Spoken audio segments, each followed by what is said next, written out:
Thank you for being here. I'd like to welcome you. My name is Scott Rennick. I'm the owner and the publisher of Climbing Business Journal. You guys know what we do because you found this webinar.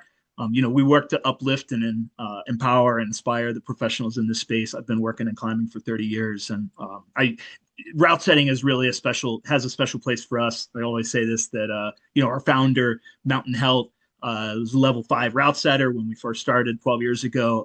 I'm had route setting roots back in the late 90s and early 2000s. I did comp and commercial setting or commercial and comp setting. And yeah, we really are thrilled to be able to do this series and kind of open the space for discussion about what it's like to be a route setter today. So yeah, I'd just like to thank Vortex Routesetting for partnering with this. We've been doing this for a couple of years.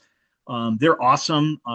If you have been ever to the CWA Summit, not every year, but for like the last 3 years, they often do a presentation about this data that they collect about workplace conditions and compensation for route setting. It's really kind of one of the leading industry data sets for that. You can find it on their website actually for free if you go to vortexroutesetting.com. And that's how we got to know each other. It's been a pleasure to work with them over the years. It's a real privilege. And, they come from your background too. Is like they've been route setting for a long time, decades, and they both managed multi-location crews, so they know what that is like to kind of juggle in the director role. And they just bring a lot to this story, and in particular this topic being education. They're involved in the CWA committees on route setting and work at height. And so, without further ado, I'll pass it over to them. And thanks everyone for being here. Oh, thanks, Scott. Thanks, Scott. We also have someone else in the room we should probably introduce. That's Jackie. Jackie is one of the founding members of the CWA Routesetting Committee, also the Routesetting Institute. Been setting since 98, right, Jackie? Is that right? That's a long time. Yes. Fully USAC'd out to level 4, used to be the head route setter of the spot, board of directors on Bolt and Revolt. The list goes on. Also an owner of Kilter. But now, I think the reason we brought Jackie on is because of how much education and mentorship they've done, or she's done. So welcome. Thanks for being here. Thanks for having me. Am I supposed to say anything else at this juncture? You're good. You're good. I usually give a spiel about how we're not going to be super sad. So what we have found through doing a few of these is it's really easy for a room full of route setters to start complaining about the problems in the industry and just like doom spiral. So I usually start off by saying, one, we're going to focus on, solutions as best we can. Now, obviously, if these things were easily solved, we wouldn't need to be here because we would have fixed it already. But if you want to like feel sad and complain, I always offer to like have a beer when I visit your town, and we can be like, man, things are such a bummer. But here we're gonna like talk about, potential solutions or ways that we can make things better. So I usually just jump out the gate by kind of like naming the problems that we all know exist so that we don't have to ruminate on them for the entire hour. And then we're gonna move into asking Jackie for like thoughts on how we can make stuff better. So, there's no formal education or hasn't been for route setting in like the same way that there is for trade schools, etc. Everything is really expensive and budgets are small. And there's a lot of people that don't see value from like taking courses, and they just go to, events to network. Similarly, like if you are not going to certification events or like learning from other people, a lot of individuals are reinventing the wheel in their own like little islands of gyms. So these are problems that we all know exist within route setting. And I think a lot of these are why we're all so passionate about creating educational programs for route setting that can be kind of like widely applied throughout the industry. So I think one of the things I would love to start off by talking to you, Jackie, about is the Routesetting Institute. When I started route setting like a few years in, that kind of popped up on my radar as a new thing. And I know the first few years that I was route setting, I kind of existed on an island. I didn't know anything about any educational programs that existed at all. And that kind of like flickered across my awareness. So, can you tell us a little bit more about how that started, why that started? Yeah. Yeah, so I started setting in 1998, like Justin said, and I was super lucky that the gym I started climbing in, they basically just recruited me to come to a route setting clinic they decided to throw, and like I had no like idea that was a thing, and I loved it and kept doing it, and then had really good mentorship for a long time, and had a lot of space to learn, and that's really not readily available at a lot of gyms now, and so. You know, we're all helped along the way various times. So I had mentorship there. And then when I, moved to Colorado, I could set. So I was allowed to start setting at a gym, which was a little bit hard to do at the time. And then I got to start setting comps because, again, somebody from that scene said, hey, just show up at this comp and you can help. And I did. And then I showed up at another comp. And then I was at these other pro comps. And then I was cold calling people saying, I've done these other comps. Let me come to these comps. And I did the USA Climbing, started adding new setters. So, well, alongside Mountain Health, I was one of the first, Mountain and I were the first new setters to come to the USA Climbing program in a while. So anyway, all that sort of long-winded way to say, my path was just like people helping me and getting lucky and putting myself out there and working hard. And then when I was the head setter to the spot and starting to, work with Ian at Hueflte, I realized I was at a place in my career where I wanted to be able to help more people have access to things that I had access to that were hard to find, including, again, route setting, mentorship, and information. So we started the Route Setting Institute, me, Sarah Filler, and then also TJ Stanford, who's like a longtime setter. He used to work for the DRCC, who make holds. He's a guide. And Jeremy Ho were involved at first. And our whole goal was to teach, to do clinics, to do consultations, to help people figure out how to order holds and equipment and tools for a setting department, what that even looked like, to help people figure out how to talk to upper management about what a setting department needs to function, to come together with other like-minded setters. And, from there, we'd taken work at height, so we were able to, share that information, but there was just nothing for setting. And we all know there was nothing for setting, and it was just cowboy tactics. And we also knew that in order to make something for setting that had real value, the certification had to mean something. And so it needed to be partnered with an organization. And USA Climbing developed their setting levels for comp setters that were going to set USA Climbing comps, which is great, but it was shouldering the burden of the entire commercial gym system. And that was inappropriate because that's not what they were trying to do. And so I started bothering the old CWA executive director, Bill Zimmerman, about letting us work together with him to create a route setting committee and create certifications that were backed by the CWA. And anyway, this all turned into the CWA Route Setting Committee. So the Route Setting Institute does still exist, but Sarah has since gone on to form Kosaku. She travels all over the world and sets and does clinics. And the Route Setting Institute basically has kind of worked with CWA and turned into the setting committee, which is forming the programs we're going to talk about today. Yeah, cool. Yeah, thank you. Like, especially like leading into the CWA, I should probably admit, I think all of us are really biased because we are all part of the CWA Route Setting Committee. And at least Justin and I are also on the Work at Height Committee. And then I also consult for them. So like, we're very, very bought in. But we're bought in because we believe in this as an educational system, and the value in it. So I think maybe Justin, asking you, like, why are we building an educational system that we feel like the industry needs? I'm kind of like what purpose does that serve, do you think? Standardization would be the first thing that I'm thinking about. So asking you about that, because like if you jump in with standardization, my first thought is like, are we trying to make all route setting the same? Yes. No, Justin, no, definitely we not. talked about this. Well, so I think this is the interesting thing. I think that when we think about route setting education, I think a lot of people think, oh, how do you set this move? But I think like we can even go back from that, right? I think in some ways we need to start at the foundational level of like how do you even safely attach something to a wall?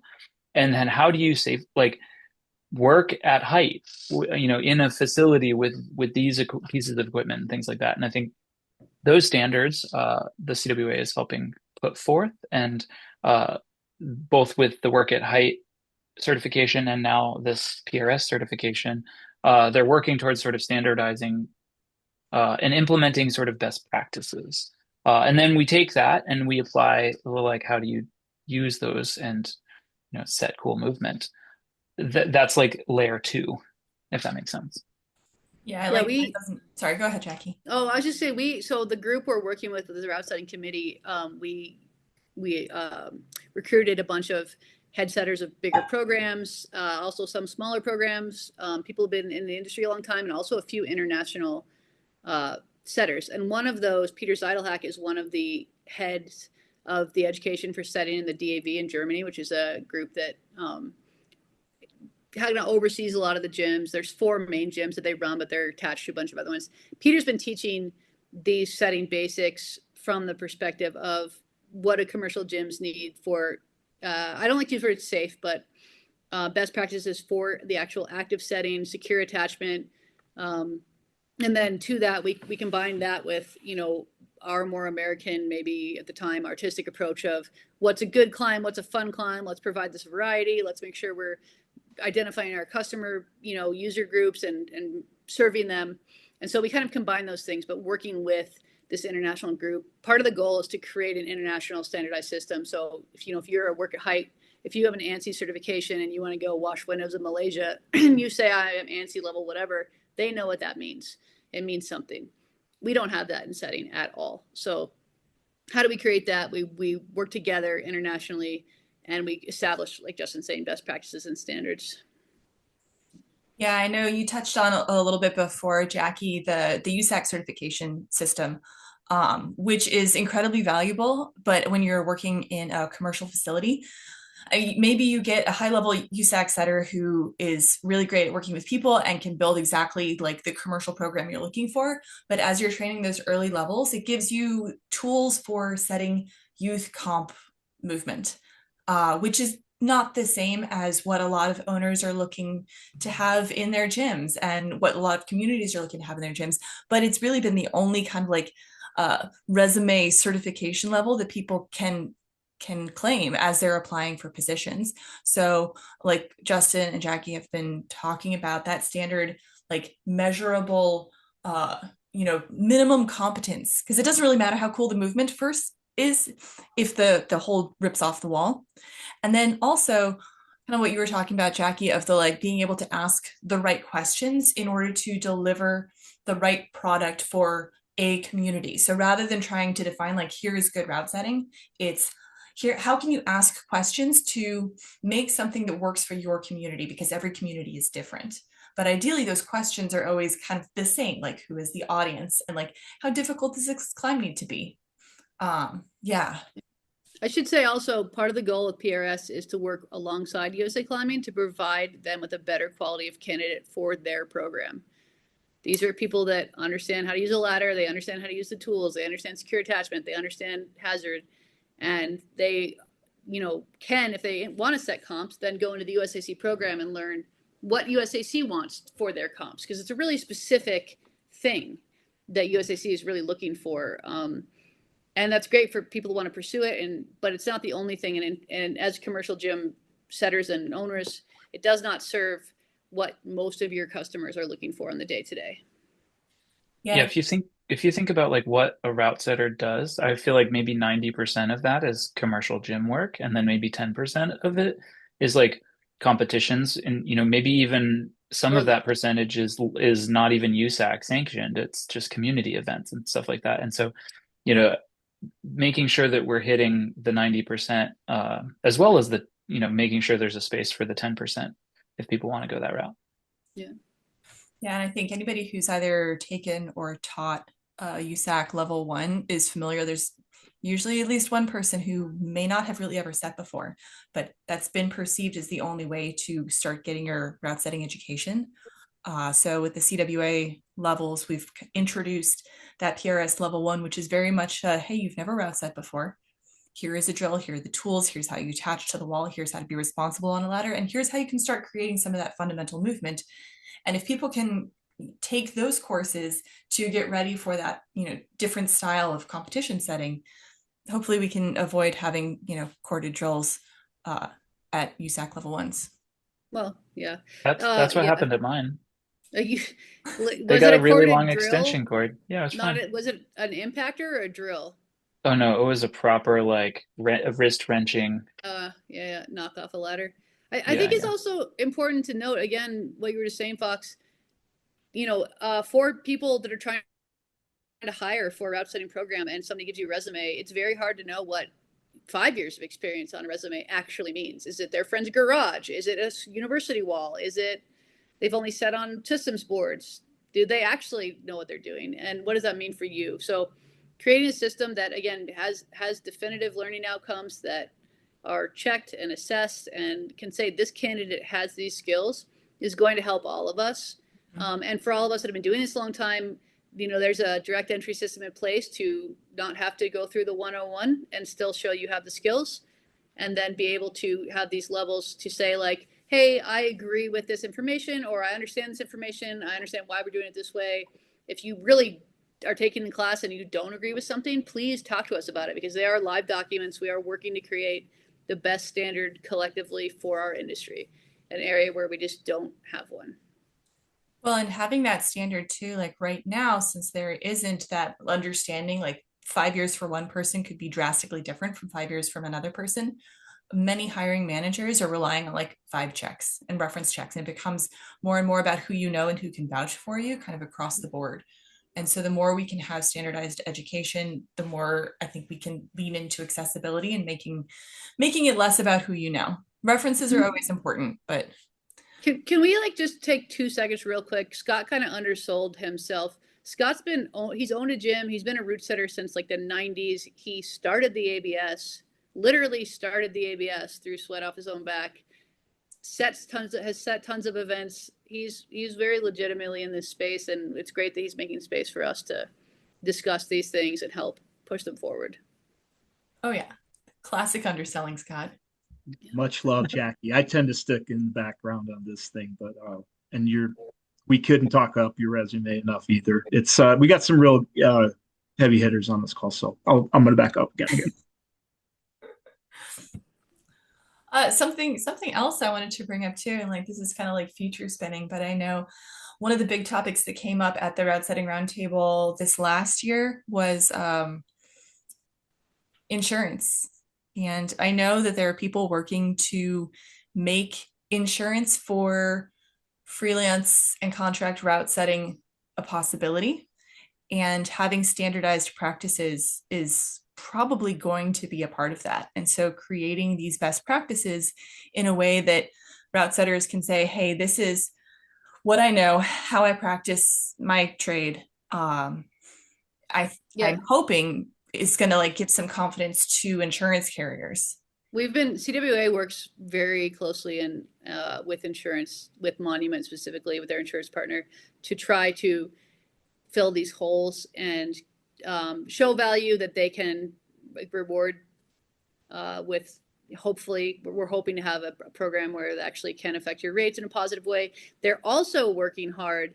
I know Nick's about to talk about why not the freelance next month, which I think is probably the right advice right now, but they're also working hard with Monument to find a way to ensure setters who are either freelancing or doing a setter exchange, which is a very valuable thing. If you have a gym or a program, having another setter come do a comp with you guys or set with you, or going to another gym and setting is super valuable just for thought sharing and experiencing how other people do things. And it's insurance-wise been very difficult. Some cases, you have to be paid by your gym, even though you're setting at another gym. In other cases, you're just not allowed to use a ladder or a tool in another gym. CWA is also working hard on that side of creating a more friendly environment insurance-wise for route setting and route setters and the gyms who support standardization and, getting away from cowboy tactics. Like I was taught at the age of 17 to free solo lead aid up the, and I wasn't free soloing, lead aid up the overhanging, lead wall to set. So I was like tying off to the first 2 draws on the wall. and then like literally reaching up and climbing up and clipping and then hauling everything up and clipping it hard and reaching up. And, it worked, but it's not what we're doing now. And we also aren't standing on top of ladders like on the cover of Scott Rennick's famous original version of the Art of Course Setting book that then Louis Anderson, he later took over. I think that's on your book too, Scott, or was that just on Louis's book? Inappropriate ladder use on the cover. And unfortunately, we have World Cup setters that are demonstrating basically cowboy tactics and inappropriate behavior right now in a way that's not great for our industry. So we are trying to get away from that and standardize things that even a few years ago weren't very standardized, like wearing safety glasses and just making good choices in terms of your personal safety and the safety of those around you while you're working in a gym, which we should all appreciate long term. Did you go find the book, Scott? He did. We got, well, it's blurring out. It's blurry. Oh no. Yeah, that's not what we do anymore. But we did do that. I think that's the important point. Yeah, well, sorry, go ahead, Justin. Well, I was going to say, I wanted to add one thing just before we kind of move on from the insurance question, because I think this is also something that some sort of formalized certification program helps with, not only from like, if I'm trying to hire someone as a resume, it's like helpful, but also a lot of times route setting interviews, like there are organizations across the country who have like moved away from doing working interviews because of the liability of like workman's comp type claims for someone getting hurt. I know the organization that I'm working for now, we actually onboard people just to interview them, which is like a whole hassle in itself, but it protects both the individual that we're trying to interview as well as the organization. And, I think that having this certification, it doesn't necessarily solve for that, but it might be a component to helping solve for that. Yeah, we're just trying to continue improving everything because, again, attitudes change really quickly. And even if like the coolest route setter you can think of isn't following the best, work safety practices, if everybody else is doing it, they're going to start doing it too eventually, or they're going to age out and we're going to have people that realize that it's not smart to do surgery without gloves on, for example, but just on a much less serious way. It's not smart to solo aid up a lead wall and swing stuff around your head above other people and have a drill that doesn't have a leash on it at height. Yeah, and I've noticed just in the last couple of years that I've been involved in teaching some of these certifications, that the attitudes have been slowly shifting, where I know there were a few events early on where some of the adjacent setters were looking at us like, safety nerds. And even just this last year at effectively the same event, the same people were like, you guys are really professional. We should maybe be doing that. And so yeah. I think that like that's starting to become a little bit more of the norm, which is a really positive thing to see. It's just quickly normalizing it because it makes sense. And so we just have to get away a little bit from, this is not about being cool and about who you know. This is about doing a good job and doing a good job for what you need to be doing a good job for, which is the business you're working for or the competition you were studying for and the field of people in that competition. That is how you respect the people that are putting their time and money into coming and participating with you or your business. And so that's what we need to be doing. Agreed. I think before we go any deeper into some of this, I wanted to just check in with the room to see like, what are you guys here interested in talking about? Because we can go in deep on these programs in any number of different directions. I think all of us are very psyched. And I want to make sure that we are addressing kind of what y'all came here to learn. So I'm going to do the thing where I like do an awkward pause and then maybe somebody asks a question or puts something in the chat. But yeah. Yeah, Michelle. Hi, Foxman. Hi. Thank you for letting me come and hang out with y'all. My question is, how often are route setters being educated? Like, is there a standard education frequency? What's recommended and then what's actually happening in the industry? So, yeah, do you want me to? Yeah, please. I'm putting another book link it's a different book, but it's about route setting. So how often are setters being educated? With increasing frequency is the answer to your question, but how are they being educated? And that is the bigger question. So there are various people that teach clinics that are well-known setters that have different skill sets. And those setters tend to teach clinics that are based on theory. Tone Day was really good at that, and he created whole systems. But there's other, we'll say famous setters teaching theory. And that's great, but that's not what we're trying to do. We're trying to create a much better base at this point. We're trying to create, again, standards. And that type of education in this country, in the US, where I am, is really just taking off with the PRS level. So we've taught, we did a class in Pittsburgh at CWA a couple years ago, another one in Portland last year. And then Fox has taught a few at the setter meetup in Salt Lake, and then some other independent events.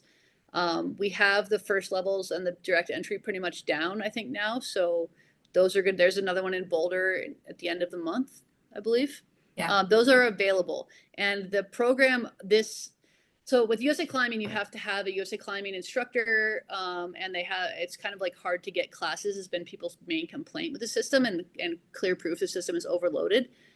With PRS, the idea is we can teach people how to teach it. Like we have a instructor provider level that we're close on, and we've done one class with at CWA this year, I think. And those people will be able to then teach it to anybody. So, and then they'll do their assessment, and then they'll do their CWA on the online portal. You have to complete a little post-class thing to get your certification, much like Work at Height. So the idea is like you could send one of your setters, they can get certified to teach it. They can come back and teach all of your setters. And if you want, you can open it up to setters from visiting gyms. You could say, hey, everybody in town can come get certified here if you want to.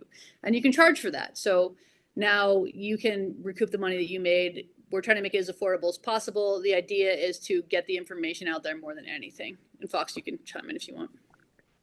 Yeah, I mean, the provider course is really close. I think probably most people are familiar with that provider certification from the climbing wall instructor certification that the CWA offers, where you can offer those like lower levels in-house. Work at Height providers, there are a few out there. They can provide level 1 for Work at Height, but there just aren't as many. It's a much more technical certification process, and it takes a bit longer than the CWI provider. And the PRS is going to be a mix of the two, because obviously if you are teaching people how to perform route setting tasks in really any facility, because ladder work is still Work at Height work, but especially ropes, you need to be proficient in teaching people how to manage rope systems working in suspension with a fall arrest device. So we've been spending a lot of time and effort to get these programs to like flow logically so that people aren't taking a bunch of certifications that they don't need. We just recently decided to try integrating the Work at Height provider and the PRS provider at the same time, because you will need both. It's still, very much a growing, evolving certification because it's so new. But we've been getting like really positive feedback from the people who have taken the course, and hoping to open it up to public soon. Fingers crossed. There's some in the chat. There's some positive feedback for the course in the chat. Thanks. And then for other countries, like I said, Germany, they've had a program in place for 10 years. They train people from all over Europe because nobody else really has a good program in place. Again, it's based on logistics of working as safely as possible, best practices, standards. And the UK is working on forming their own system. They have a few groups that have taught some of this. We had a guy from the UK on the Routesetting Committee originally, but he was just too busy and he was unable to keep coming. We probably will keep communicating with the group there that's working on it right now, because we're really trying hard to be inclusive and available and just get good information out there, get standards agreed upon that we can all stand behind.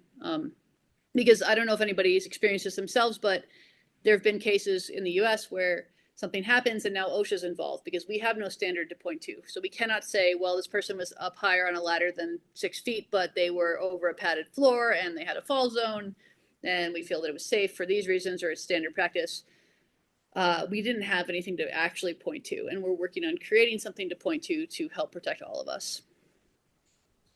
Yeah, kind of coming back to your question, Michelle, about like the cadence of it. I think there's different levels of education. I think having consistent creative stimulus is important for anybody working in a creative field. And so providing opportunities for a route setting team, I would say at least quarterly, but they don't have to be big, right? That just benefits any team. And then moving people through certification levels as soon as is practical. Like there are budgets to consider, but also the more educated a team is, the more able they will be, to kind of like self-direct some of their development and help develop other newer setters too. I feel like my grammar got real weird on that one. It happens. I can But they call I can it also tongue-tied. I can give you an example, and this is sort of like my practice in the organization that I'm a part of. Because I think my hope is as this PRS thing kicks off, like I see a scenario where like directors and or head route setters are providers of this, and they can train like the level 1, level 2 for their sort of like hourly staff. I think that's like a nice little certification piece. I think that isn't all encompassing for education and training. I think Right. Like that, even if they're that not a provider, they can teach what they yeah. learn and then Well, later get certified.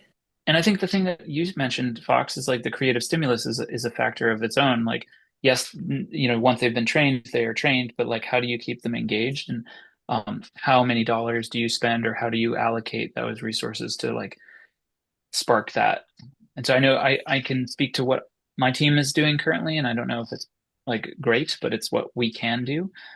We do a quarterly rescue training, so we do that every quarter so that we just have that practice. And that's specifically like for rope rescues. And then we do a quarterly in-house route setting clinic. And so I have each of my head setters like sort of self-select a partner who can co-teach a topic of some interest. And then they put it on at either their gym or a different gym. And we try to rotate it around and we move our setters around. And depending on, if you're a one gym or a multi-gym, like that maybe is easier or harder. I think you could also look outside to have people like, I mean, there's lots of consultants that would move around and provide these like little one-off experiences like Jackie had mentioned. Hey, I want to do an advanced movement clinic. Hey, I want to like do a circuit clinic. Like there's lots of that kind of stuff that you could do, but it depends Yeah, on who and you have and who's available. I recommend looking into like again, like I said, my partner with Route Institute, Sarah Filler, is doing Setko Saku with her husband, and there's like I don't know if Tonde is still teaching, but there's a lot of different setters with different theories out there that are really interesting to learn from, and just bringing somebody in that's outside of your core group periodically just for like sharing ideas can be huge for inspiration for your team, for something clicking into place.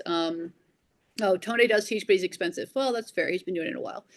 There's a lot of people that have things to offer. So there's different goals or results you might look for with different types of clinic, but it's definitely good to get like conceptual variety in your setters' heads as much as possible. Maybe not as much as possible, but quite a bit. It can go too far too. One of my main complaints right now is that, because the internet, setting trends spread quickly, which is great, but sometimes setters are a little bit either unaware of when to call it or too indulgent with themselves in ways that aren't great. Probably any gym owner with a ton of holes in every single one of their big holds could agree.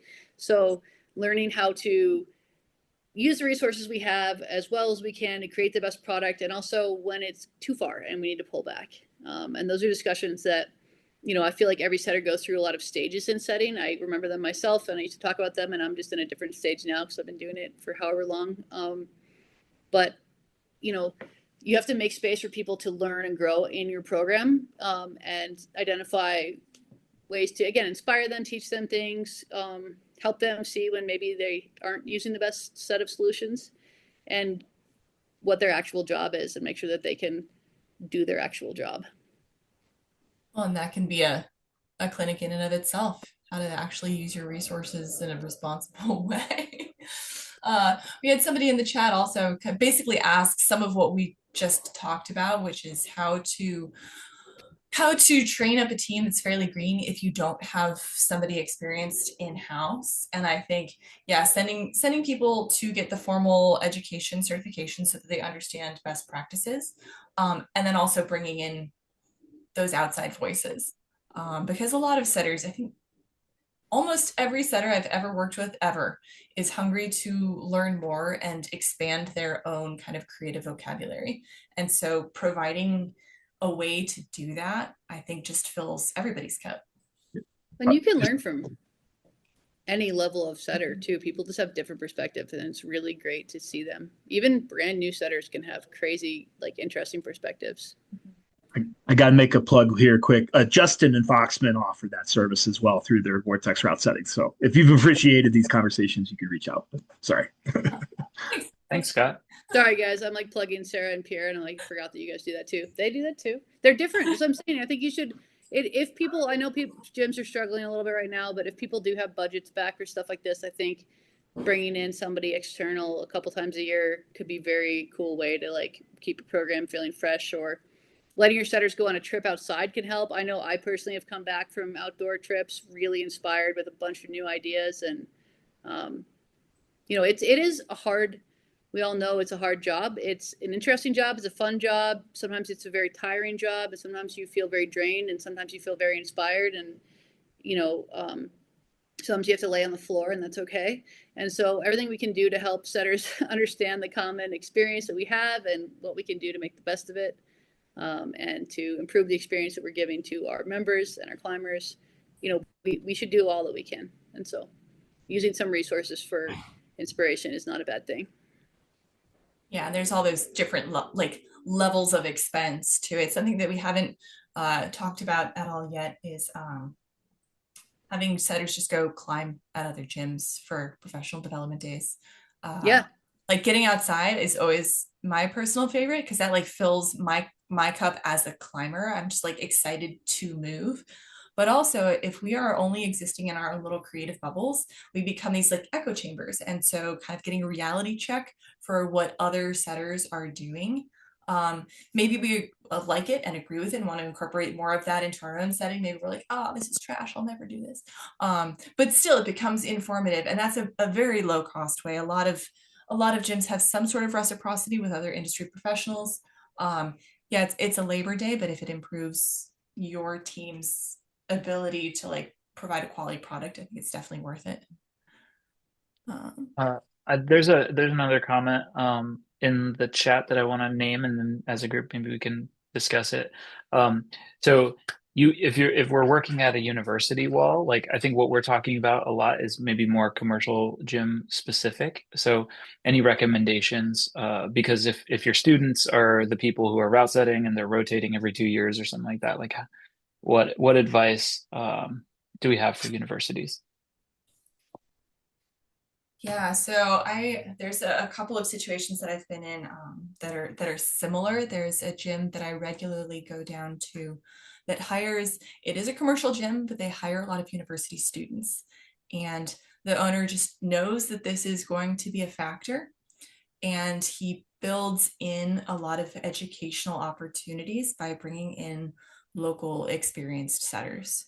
So myself and other people in the area just go down once a month or so, or if it's they're having a bunch of people graduate this spring and they're going to leave, we're there to provide support both to the head setter and to the newer setters. And it just becomes this kind of like steady, like we're familiar with the gym and the ethos, and we can just go in and like regularly support.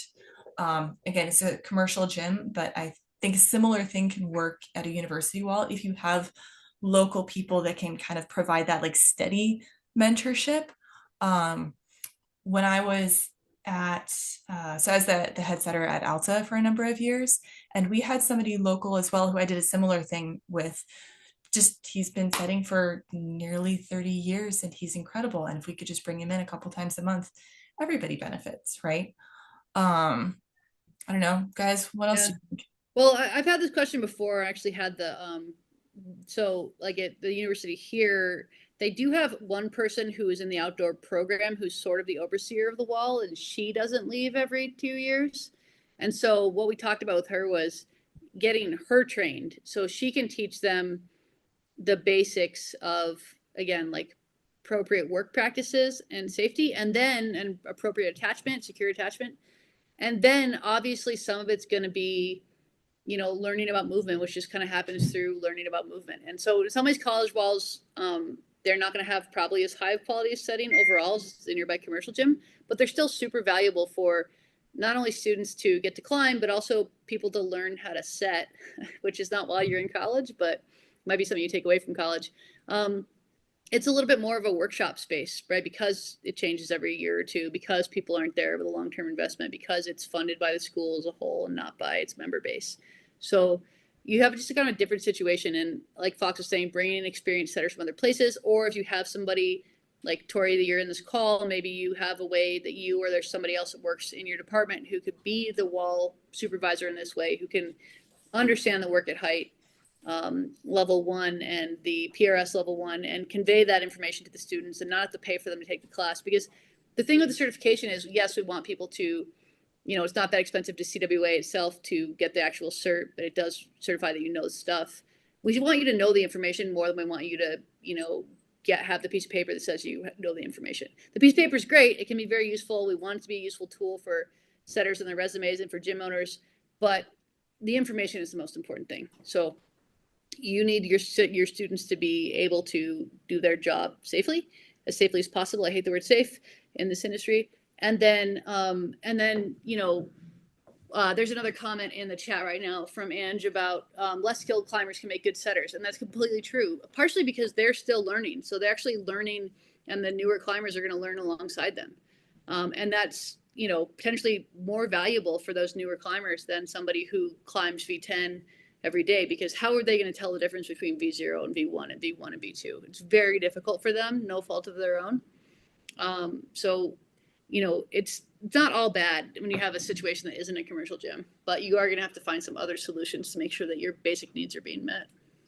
Well, and that's something that Justin and I have also talked with a number of universities in a similar position, where we're working to provide work at height certifications for that person who is staying, and provide all of that like infrastructure for like that the safety components of this, so that then they can be that foundation. So there's definitely resources out there, but it's tricky for sure. Yeah, I hear you on that.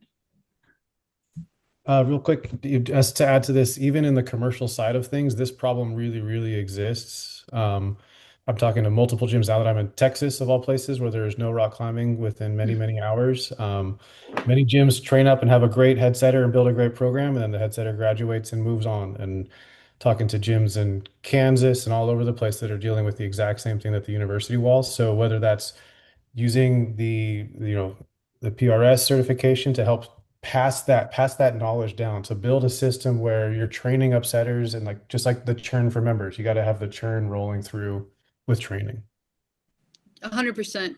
Yeah, and actually that brings up another point, which is a point that I used to talk about in CWA talks, which is creating your program to have mentorship built in and training built into your program. Because what should happen is your gym builds up, well, not should, like it's anybody's fault, but what would be great if it happened is the person in charge that's doing a good job and they're a good head setter, they are actively training and mentoring the other people in the program. Because it's not super likely, I think, in a commercial gym that everybody leaves at once, unless they're like being wildly underpaid and are underserved or something like that. But in general, you know, my goal of my program when I took over at Head Setting the Spot was to make sure that every one of my setters was as trained as possible, so they could go to any other gym and be as or more capable than everybody there. They knew how to, you know, again, secure attachments. They knew how to fix T-nuts. They knew where it was appropriate to do this or that. They knew about hazards. They knew about identifying avoiding them. They knew about identifying customer user bases, all these things that if a setter has them, it's super helpful for the gym. How do we train our new setters? So part of that, it's like probably the gym encouraging and mentoring the head setter themselves, to help them create SOPs for their program, to help them create a mentorship path, to have days like Fox was saying or Justin was saying of like in-house training. We used to do in-house like workshop, or not even workshops, but it would be kind of like challenge days for different setters, because like maybe you can't take a day every week to have all of your setters try something weird, but one of them can. So, okay, Matthew, today, here's these new purple soil holds. I want you to set a V5 in this corner and, they don't get a handhold till halfway up. Go for it, and then everybody, the group think can help work out how that actually works in forerunning. And that's a good use of time because you're still getting the product you need for the gym, but you're also helping like enrich your setters. Is building, like you're saying, building a renewing program is what we need people to be doing. Oh, look at that, Steve. 2 cents. Oh yeah, everybody should see Steve's comment. Steve is super experienced CWA teacher, among other things. He's saying, keep it simple, concise, and consistent, just the basics, focus on fundamentals only, have good documentation. So I was saying with SOPs, JHAs, which is a job hazard analysis, they need to learn, have somebody on the top of the program that knows what those things are so they can present them. Hey, if you're going to be working in this space, these are the things you need to be aware of. Here's what we're going to do if this happens or that. Clear skill checklist, benchmarks for training, and then pairing upper class with lower class in partner systems, again, to create a mentorship cycle. And I think that's all great advice as well. Steve, you could just talk. Steve.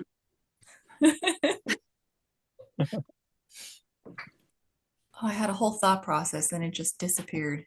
Well, I think Matthew really nailed it with the whole, yes, exactly, renewing program. Oh, there's Steve. Are you going to talk? Yeah. I mean, I can. I'm in a climbing gym right now, so it's kind of noisy. So, but yeah, that was it. Thanks, Steve. Thanks, Steve. Tori, you got your hand up. Jump in. Yeah, thank you guys. Sorry, I was driving, so I wasn't able to respond to all the awesome messages and chats pouring through. I appreciate the advice. I'm a assistant director of the recreation program on the campus, and it covers the rock wall that we have, but also the gym and the facilities and the IMs. And so I'm the only staff member that stays consistently. So it's difficult to pour all of my energy into like the one department, which is why I'm trying to figure out ways that we can try to get training that makes sure that we're still providing secure work at height like policies, but that it's realistic for me to maintain. So I really appreciate all this advice. It's been super helpful. I just didn't want it to seem like I jumped off the chat there. I've been listening and it's been really great. So I appreciate it. And Conrad Moss, I would love to connect. I can send my email in the chat. Yeah, I think Tori, if you get good like systems and documentation and infrastructure, and like even if you aren't able to put all of your energy into like the singular bucket, if you get like work at height certified and like get documentation in place, then a lot of those like kind of like big items can start to like run themselves a little bit. You'll be able to have training programs kind of written out for the staff that cycles through. You'll have those JHAs and SOPs like Jackie mentioned that already exist. So you don't have to reinvent the wheel every time somebody new moves through. And universities have budget. And if you pitch it as a safety important thing to utilize the facility and get as many students in there, you could probably get them to commit to an annual training programming, having someone come out every year just to make sure every of the new class is up to speed. Yeah, I think every semester, because students are also used to signing up for something and having to jump through that hoop. So you could say, look, if you want to set this semester, you need to be here this weekend for this class twice a year. I agree, you should be able to get them to, you'd think you'd be able to get them to hopefully support that. Yeah, well, and especially like Matthew suggested, like that safety component. A lot of commercial gyms don't have the documentation that they should have. And so it should be, I want to say it's a very easy thing to argue for because I very happily argue for it every single day. But it should be something that you can say like, per local, state, federal regulations, we need to have X, Y, and Z documentation and training in place.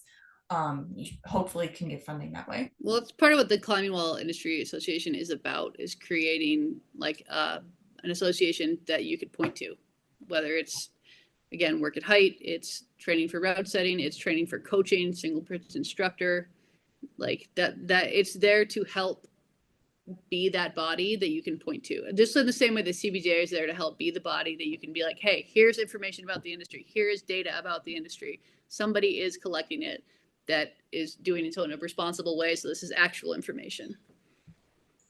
Because everybody, what is it? They just love, let's see, schools, administration loves administration kind of thing, basically. People love having something to point to. Right. Curtis, I see your hand. Yeah. Can you guys hear me okay? Yeah. Yeah, sweet. Hey, everybody, good to see you. I just want to have like really one quick question. If we like fast forward through all of the Stoke around like road education and stuff like that, do you think the vision might be that there's going to be more folks out there with like a CWA PRS type of certification as opposed to USAC cert, and like the things kind of shift, just kind of again going back to the whole like 90% of the trade is commercial, right? As opposed to maybe it's a high percentage, right? And so you'd think there'd be a similar percentage of folks that trend towards that PRS as opposed to a USAC. Yeah, so we fast forward, what do you think that looks like? I'm curious. I think everybody should have PRS, and I think if you are interested in setting comps at a higher level, you should go through the USAC system, or if your facility is interested in hosting USAC comps and you need somebody that's qualified, then it would be a good time to send somebody through. Or if you have a setter that's just not, like, you know, they have potential and they're just a little burned out, or they're not inspired, or they need to mix it up a little bit, that's a great time to send somebody to some kind of external clinic as well, just to kind of get them like thinking differently. We're not all trying to undervalue their system by creating this system. It's really supposed to be like, we're here for gyms, we're here for basics and more advanced, but like just skill-based learning. And then if you want to set USAC comps, then they have a system to help. Yeah. Well, and we are actively collaborating to make sure that the programs support each other, that it's not a detraction, or that we're really working together to make the whole industry better. I see a comment like, where can y'all get information about PRS and future clinics? So the CWA website is always a good resource. They've got a couple of tabs that you can look at. There's events, has certification events, and there's also a certification dashboard. You can also always reach out to, individuals that, like I volunteers, like I have info about stuff usually. And yeah, so I don't know if my email is attached to this, but I can put it in the chat. We do have clinics coming up at the end of the month. They're being hosted at the spot in Louisville.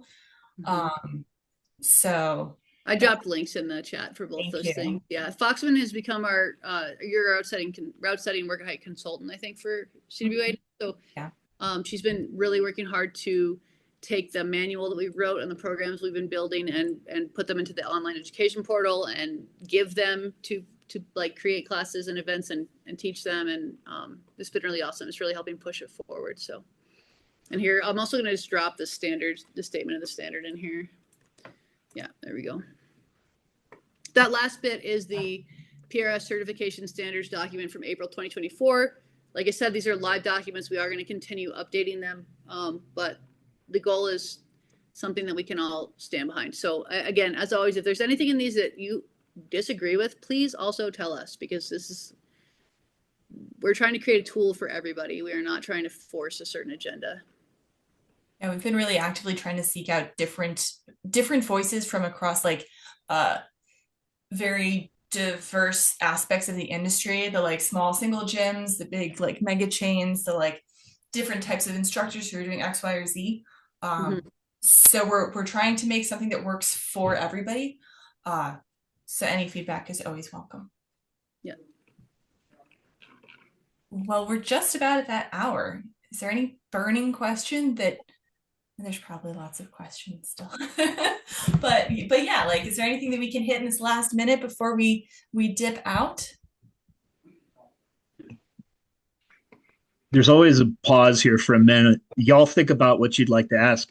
With your permission, I'd like to tease a graphic from our upcoming Gyms and Trends report that's going to be published. This is not advice, but it's kind of a status check. If it's all right, I'm going to throw this up on the screen. I don't usually do this, but this is our findings from about 300 route setters, most of them being managers. And the thing that I'll point to, there's a lot on this. You can see that if you filled out the survey, you'll get access to this after it publishes in a couple of weeks or a month or so. I would look at the rightmost bar on all of the charts. Those are the people that have no, and the top is no certifications, or in the bottom, no professional development that they've undertaken in the last year. And the thing that I'm kind of excited about is that it's not, except on the bouldering, on North America, on both sides of North America, both sides, it's almost more than 50% are undertaking these certifications. More than 50% are undertaking some form of professional development. So, there's a lot of talk about we've come from cowboy to nothing. I'm sorry, from nothing to something like cowboy route setting to today, this that we've been talking about for the last hour. And I think there's some evidence to say that it's really taking. People are interested in this. Route setters want to have this education. They're pursuing. If you look at all the different categories later, there's some of them are like attended a clinic or attended a trade show or all sorts of different aspects of professional development. And the good news, my takeaway is that the rightmost bar is pretty low. People are undertaking some portion of these opportunities. So I'm going to stop sharing and turn it back over to the group. Now you had a minute to think about your last questions if you had one.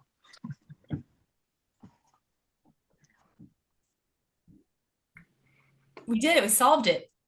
Man, we're so good at stuff. I mean, I think that the roundup is the future is that there's going to be more. Oh, Nolan has his hand up. All right, Nolan. Okay.